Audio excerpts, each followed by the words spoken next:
Hello students, topic है हमारा introduction to trigonometry और ये है उसका लेक्चर नंबर 5। अगर आपने अभी तक कोई प्रीवियस लेक्चर नहीं देखा है तो कोई बात नहीं, पूरा लेक्चर आपको समझ में आएगा। और प्रीवियस लेक्चर देखने के लिए आपको आई बटन में लिंक मिल जाएगी और वीडियो के एंड में प्लेलिस्ट। तो चलिए स्टार्ट करते हैं क्वेश्चन नंबर 1 से। क्वेश्चन नंबर 1 में हमें यहाँ पर कॉस थीटा की वैल्यू गिवन है। ठीक है, ये कॉस थीटा गिवन है और इसके बाद ये वाली वैल्यू हमसे पूछी जा रही है। तो सबसे पहले देखते हैं कि इस कॉस थीटा की वैल्यू में हमें क्या गिवन है। तो यहाँ पर कहा गया है cos theta is equal to 3/5। इसका क्या मतलब है, उसके लिए हम एक डायग्राम ड्रॉ करते हैं। यहाँ पर हमें एक राइट एंगल ट्राइंगल ड्रॉ करना होगा। ये मैंने ड्रॉ कर लिया, इसकी आप नेमिंग कर दीजिए ABC। अब यहाँ पर एक एंगल, तो ये वाला एंगल B, ये तो हमारे पास क्या है, राइट एंगल। तो इसमें से ये जो रिमेनिंग दो एंगल हैं, इनमें से किसी भी एक एंगल को हम थीटा मान सकते हैं। तो यहाँ पर अगर मैं इस एंगल C को मान लूँ थीटा, तो अब देखिए इस एंगल की जो सामने वाली जो साइड होगी वो क्या कहलाती है, वो कहलाती है परपेंडिकुलर। ये जो BC है ये हो जाएगा बेस और ये जो AC है ये है हमारा हाइपोटेनियस। तो यहाँ पर cos theta is equal to 3/5 है। इसका मतलब ये है कि ये जो cos थीटा होता है हम ऑलरेडी फॉर्मूले पढ़ चुके हैं। तो यहाँ पर इसकी वैल्यू को हम लिखते हैं बेस अपॉन हाइपोटेनियस। ठीक है, तो इसका मतलब ये हुआ कि base is equal to 3, hypotenuse is equal to 5। तो अब ये जो परपेंडिकुलर होगा इसकी वैल्यू क्या हो जाएगी, √h² - b²। तो यहाँ से जो p है वो हमारे पास आ जाएगा 4। ओके, अब हमें वैल्यू किसकी फाइंड आउट करनी है, हमें फाइंड आउट करना है sine theta -1/tan theta upon 2tan theta. ये वैल्यू हमें फाइंड आउट करनी है। इसका मतलब ये हुआ कि हमें यहाँ पर कॉस थीटा तो गिवन था, लेकिन उस कॉस थीटा से आपको साइन थीटा और टेन थीटा ये दो वैल्यू फाइंड आउट करनी है। तो जो साइन थीटा होता है वो होता है हमारे पास परपेंडिकुलर अपॉन हाइपोटेनियस। परपेंडिकुलर हमने फाइंड आउट किया है 4, हाइपोटेनियस हमें गिवन है 5। टेन थीटा होता है हमारे पास परपेंडिकुलर अपॉन बेस, तो परपेंडिकुलर 4 एंड बेस 3। तो इसका मतलब ये है कि यहाँ पर इस इक्वेशन के लिए हमें जिन वैल्यू की रिक्वायरमेंट है वो हमें मिल चुकी है। तो अब यहाँ पर वैल्यू पुट कर दीजिए।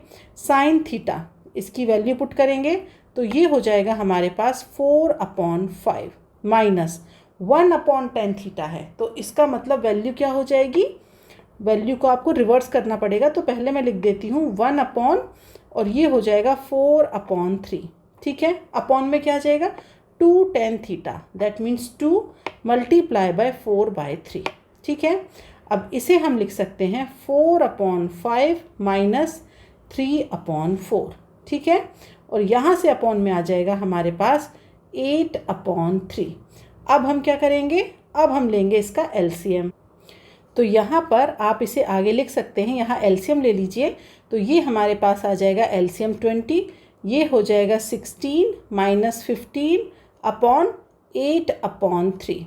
ठीक है, तो यहाँ पर आप इसे 3/8 लिख सकते हैं और मल्टीप्लाई में क्या आ जाएगा, ये आपके पास 1/20। इसका मतलब इसे आप लिख सकते हैं 3/160।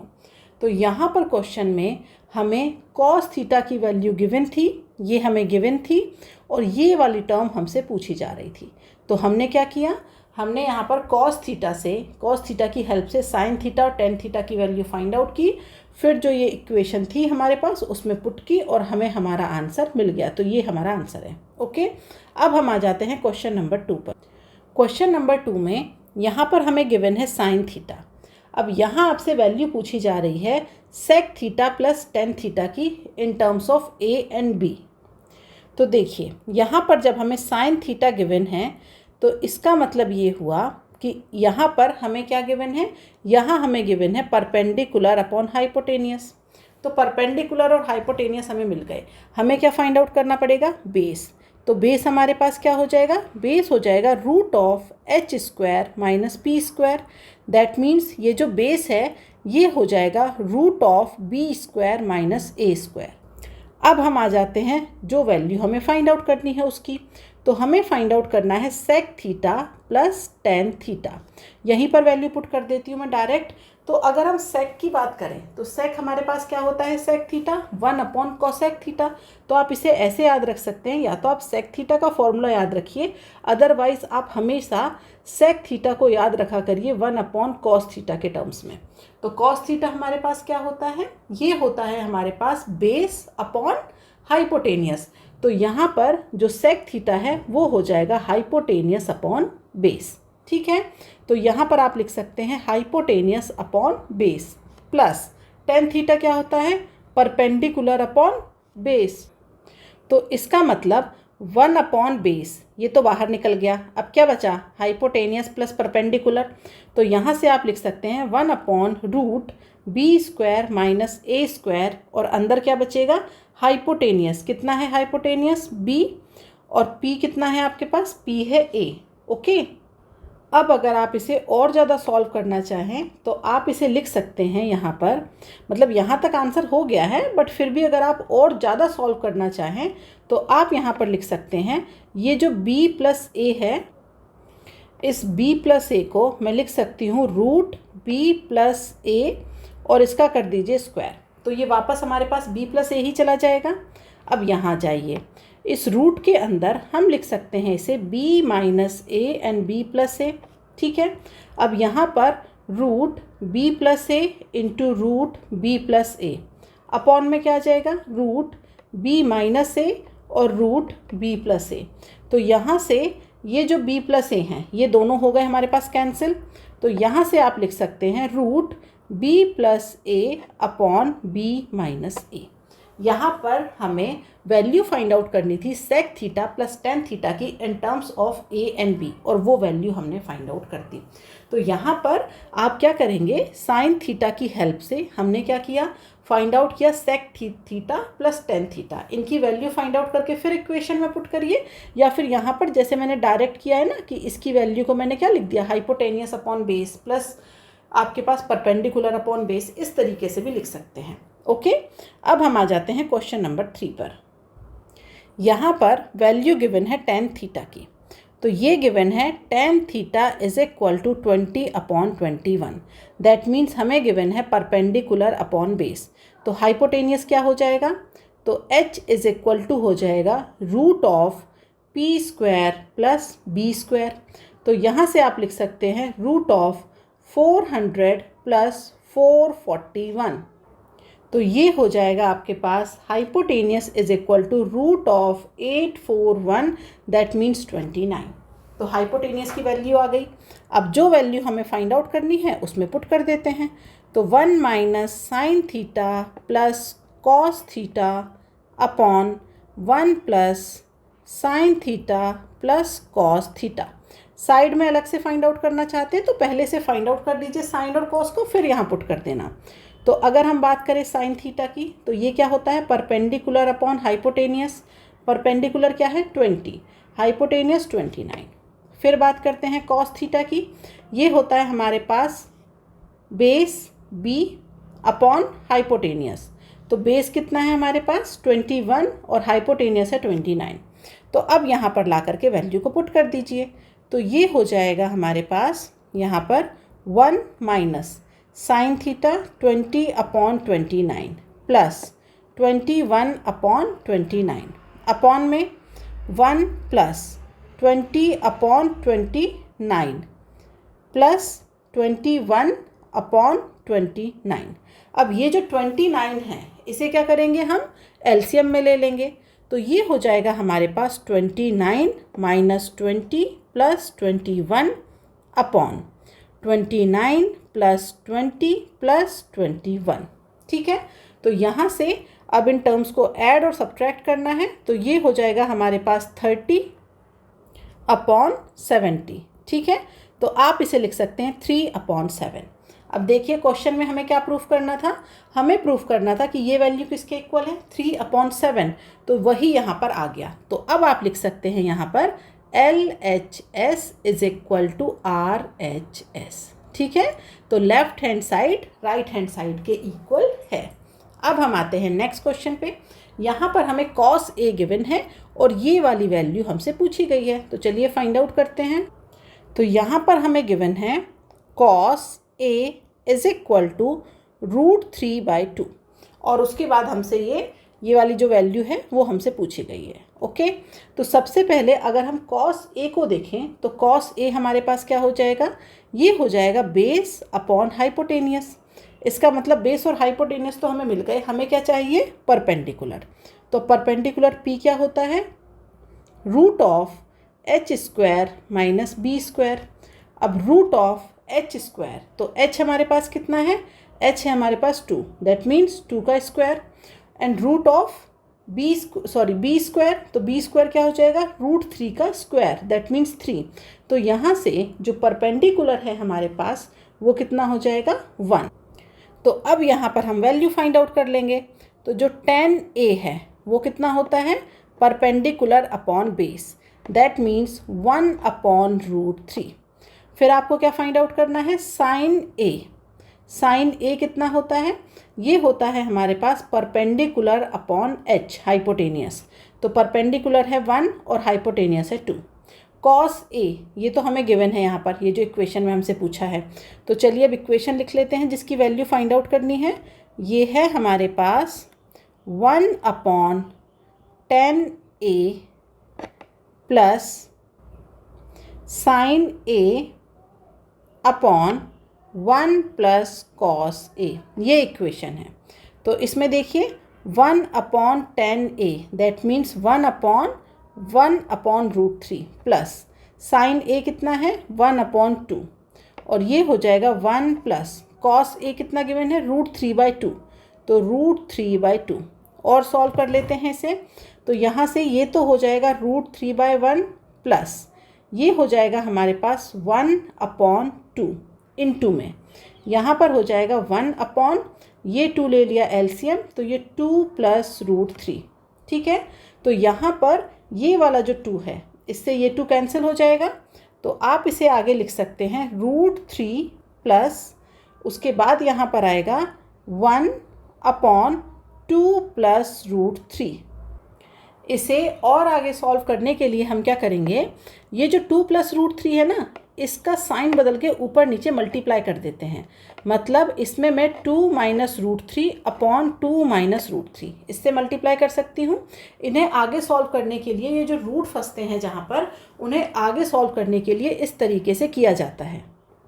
तो यहाँ पर हम लिख सकते हैं √3 प्लस ऊपर क्या बचा, 2 - √3 अपॉन नीचे क्या हो जाएगा, ये देखिए 2 + √3 और 2 - √3। तो हम इसे क्या लिख सकते हैं, 4 - 3 लिख सकते हैं। ये फॉर्मूला बन जाएगा ना, ये बन जाएगा a - b और a + b, इसका फॉर्मूला बन जाएगा ये यहाँ पर। तो यहाँ पर हो जाएगा ये √3 + 2 - √3 अपॉन में तो 1 था ना, तो वो चला गया 1, तो ये हो जाएगा √3 कैंसिल, तो ये बचा 2। ठीक है, तो यहाँ पर हमें इसकी वैल्यू निकालनी थी, हाँ इसकी वैल्यू निकालनी थी। यहाँ पर RHS में कोई वैल्यू गिवन नहीं थी, तो आपसे इसकी वैल्यू पूछी थी, तो इसकी वैल्यू कितनी हो जाएगी, 2। ये हो जाएगा हमारा आंसर। अब आ जाते हैं हम क्वेश्चन नंबर 5 पर। यहाँ पर कहा गया है कि एंगल A और एंगल B एक्यूट एंगल है। ओके, तो अब हमें यहाँ पर एक और कंडीशन गिवन है, ये कहा गया है कि cos A = cos B। तो हमें ये प्रूफ करना है कि अगर ऐसा कुछ है तो वहाँ पर एंगल A और एंगल B क्या होंगे, इक्वल होंगे, और ये बात एक ट्राइंगल की ही हो रही है। ओके, तो यहाँ पर सबसे पहले हम एक ट्राइंगल ड्रॉ कर लेते हैं। तो ये हो गया एक ट्राइंगल। अब इसकी नेमिंग कर दीजिए। तो यहाँ पर A और B ये दोनों एक्यूट एंगल हैं, तो C मैंने यहाँ पर ले लिया। तो ये हो गया एंगल A और ये हो गया हमारे पास एंगल B। अब देखिए यहाँ पर अगर हम A के रिस्पेक्ट में बात करें, तो जब हम बात करेंगे A के रिस्पेक्ट में, तो A के सामने क्या है, BC, ये हो जाएगा परपेंडिकुलर। तो यहाँ पर आप लिख सकते हैं, ये मैं ब्लैक पेन से लिख देती हूँ, ठीक है। तो यहाँ पर हम लिखेंगे cos A = परपेंडिकुलर क्या हो जाएगा, BC, सॉरी ऐसे नहीं, हम ऐसे लिखेंगे जब हम बात कर रहे हैं cos A की, उस कंडीशन में इस ट्राइंगल में ऐसे लिखिए आप इसे, इन case of in case of angle A. ठीक है, जब एंगल ए का केस है उस केस में जो हमारे पास परपेंडिकुलर है पी, परपेंडिकुलर पी क्या हो जाएगा बी सी, जो हमारा बेस है बी वो कितना हो जाएगा ए सी, और जो हाइपोटेनियस है वो है हमारे पास ए बी। कब? जब एंगल ए का केस है। अब आते हैं एंगल बी के केस पे। एंगल बी के केस में जो हमारा परपेंडिकुलर है, in case of angle B, तो इस एंगल बी के केस में जो परपेंडिकुलर है वो क्या हो जाएगा ए सी, जो बेस है हमारे पास वो हो जाएगा बी सी, हाइपोटेनियस चेंज नहीं होता, वो सेम रहेगा ए बी। ठीक है, अब यहाँ पर देखिए वैल्यू कही जा रही है। अगर हम बात करते हैं कॉस ए की, तो कॉस ए हमारे पास क्या होता है बेस अपॉन हाइपोटेनियस। तो यहाँ पर बेस कितना है एंगल ए के केस में, बेस है ए सी और हाइपोटेनियस कितना है ए बी। ओके, अब हम बात करते हैं कॉस बी की। कॉस बी के केस में हम क्या लिखेंगे, फिर से वही बेस अपॉन हाइपोटेनियस, फॉर्मूला तो वही है। तो बेस क्या है अब बेस है हमारे पास बी सी और हाइपोटेनियस सेम है वो है ए बी। तो इसका मतलब अगर हम इक्वेशन 1 और इक्वेशन 2 को देखें तो यहाँ पर क्वेश्चन में कहा गया है कि cos A is equal to cos B. तो अब हम इक्वेशन 1 और 2 को कर देते हैं इक्वल। तो यहाँ मैंने लिखा इक्वेशन 1 इक्वल टू इक्वेशन 2। क्यों? क्योंकि लिखा है ना cos A is equal to cos B. अब कॉस ए कितना है A C upon A B, cos B कितना है B C upon A B. तो अब यहाँ से ए बी कैंसिल, तो अब हमें क्या मिल गया यहाँ से मिल गया A C is equal to B C. अब डायग्राम में आ जाइए, ए सी कहाँ पर है, ये है ए सी, ये किसके इक्वल है बी सी के। तो अब मुझे बताइए ये कौन सा ट्रायंगल हो गया हमारे पास, ये हमारे पास हो गया आइसोस्केल ट्रायंगल। और अगर ये आइसोस्केल ट्रायंगल है तो इस ट्रायंगल में क्या हो जाएंगे हमारे पास angle A is equal to angle B. तो यहाँ पर ये कंडीशन आ गई। तो अब आप लिख सकते हैं so that we can say angle A is equal to angle B. ठीक है, क्योंकि A C is equal to B C है, और अगर ऐसा है तो इसका मतलब angle A is equal to angle B. Okay, अब हम आ जाते हैं आज के लास्ट क्वेश्चन नंबर 6 पर। यहाँ पर कहा गया है कि हमारे पास जो tan c है उसकी वैल्यू है √3। तो हम इसे ऐसे लिख सकते हैं √3/1। फिर आपसे इसकी वैल्यू पूछी गई है sin b cos c plus cos b sin c। Okay, तो बहुत ही अच्छा क्वेश्चन है।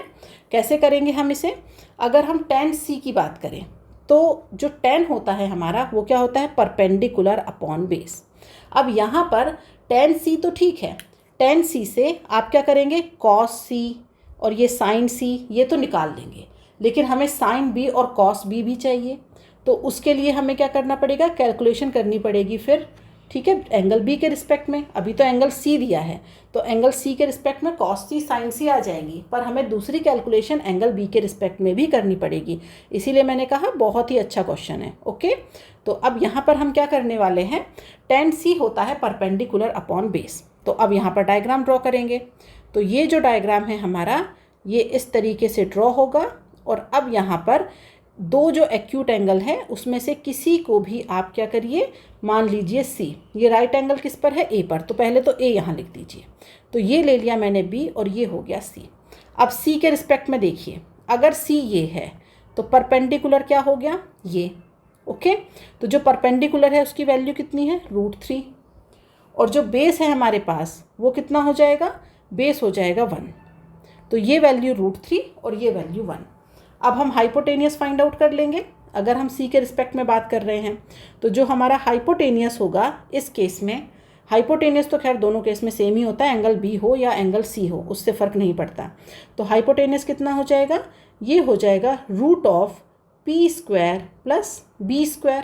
ओके, तो जो हाइपोटेनियस है हमारे पास √ परपेंडिकुलर कितना है √3, दैट मीन्स √3 का स्क्वायर 3 और बेस कितना है 1। तो ये हो जाएगा हमारे पास 2, हाइपोटेनियस आ गया 2। अब देखिए, तो यहाँ पर हाइपोटेनियस से हमने फाइंड आउट कर लिया। अब आपको वैल्यू किसकी चाहिए, cos c और sin c। तो यहाँ देखिए, अगर साइन सी की बात करूँ तो साइन सी में क्या हो जाएगा, परपेंडिकुलर अपॉन हाइपोटेनियस। तो ये हो जाएगा perpendicular upon hypotenuse. That means आप इसे लिख सकते हैं √3/2। अब बात करते हैं कॉस सी की। तो कॉस सी हमारे पास क्या हो जाएगा, बेस अपॉन हाइपोटेनियस। तो यहाँ पर बेस कितना है, बेस है 1 और हाइपोटेनियस है 2। तो इसे बोल दीजिए इक्वेशन नंबर 1 और इसे बोल दीजिए इक्वेशन नंबर 2। अब हमें वैल्यू फाइंड आउट करनी है बी के रिस्पेक्ट में। तो ये हमें साइन बी और कॉस बी की वैल्यू फाइंड आउट करनी है। तो अब अगर मैं इस एंगल बी को कंसीडर करूं, तो अब यहाँ पर देखिए, मुझे वैल्यू फाइंड आउट करनी है sine B and cos B, sine B और कॉस बी। अब मुझे बी के रिस्पेक्ट में बताइए, अगर हम बी को लेंगे तो इन केस ऑफ बी यहाँ पर लेंगे हम in case of angle B. तो एंगल बी को जब हम कंसीडर करें तो एंगल बी के केस में परपेंडिकुलर क्या हो जाएगा हमारे पास, परपेंडिकुलर हो जाएगा 1। बेस की बात करें तो बेस कितना हो जाएगा, √3। हाइपोटेनियस सेम होता है जो कि कितना है 2। तो अब मुझे बताइए साइन बी का फॉर्मूला क्या होता है, परपेंडिकुलर अपॉन हाइपोटेनियस। तो अब परपेंडिकुलर कितना है 1 और हाइपोटेनियस है 2। कॉस बी की बात करें तो बेस अपॉन हाइपोटेनियस, बेस कितना हो जाएगा, बेस हो जाएगा √3 और हाइपोटेनियस है 2। ठीक है, ये वैल्यू हमने फाइंड आउट कर ली। अब आपको क्या फाइंड आउट करना था, साइन बी कॉस सी। हमें यहाँ पर स्टेटमेंट किसका फाइंड आउट करना है, sine B cos C plus ये हो जाएगा कॉस बी साइन सी। ठीक है, पहले स्टेटमेंट चेक कर लेते हैं। हाँ, ये हमें फाइंड आउट करना है। तो ये है इक्वेशन नंबर 3 और ये है इक्वेशन नंबर 4। सारी वैल्यू हमारे पास है। तो अब देखिए साइन बी 1/2, कॉस सी ये भी कितना है 1/2 प्लस कॉस बी ये है √3/2 इंटू साइन सी ये है हमारे पास √3/2। तो अब ये कितना आ जाएगा आपके पास 1/4 प्लस 3/4। तो आप इसे लिख सकते हैं 4/4, दैट मीन्स 1। तो ये जो वैल्यू हमें फाइंड आउट करनी थी किसकी, sin B cos C plus cos B sin C, इसकी वैल्यू कितनी आ जाएगी हमारे पास 1। तो आपको सिर्फ ये याद रखना है कि कौन सा एंगल गिवन है और किस एंगल के रिस्पेक्ट में आप कैलकुलेशन कर रहे हैं। तो क्वेश्चन में हमें यहाँ पर tan C गिवन था। तो जब हमें tan C गिवन था तो tan C के रिस्पेक्ट में जो परपेंडिकुलर और बेस थे वो हमने मान लिए और हमने हाइपोटेनियस फाइंड आउट कर दिया। लेकिन जब हम बात करेंगे अब दूसरे एंगल B की, तो हम ये देखेंगे कि एंगल B के रिस्पेक्ट में कौन है। तो यहाँ पर फिर मैंने लिख दिया है कि एंगल B के रिस्पेक्ट में परपेंडिकुलर कौन होगा। यहाँ पर परपेंडिकुलर जो होगा वो होगा AC। बेस क्या होगा AB। हाइपोटेनियस फिक्स है, वो तो हमारे पास BC ही होगा। ठीक है, तो ये सब कंसिडर करके हमने यहाँ पर वैल्यू फाइंड आउट कर ली और हमारा रिजल्ट आ गया 1। तो आज के लिए इतना ही। मिलेंगे नेक्स्ट लेक्चर में नए क्वेश्चनों के साथ। लेक्चर में कोई भी डाउट हो तो आप मुझे कमेंट बॉक्स में लिख करके बता सकते हैं। अगली क्लास में मैं आपके डाउट को ज़रूर से वहाँ पर बताऊँगी। ओके, तो आज के लिए बाय बाय स्टूडेंट्स।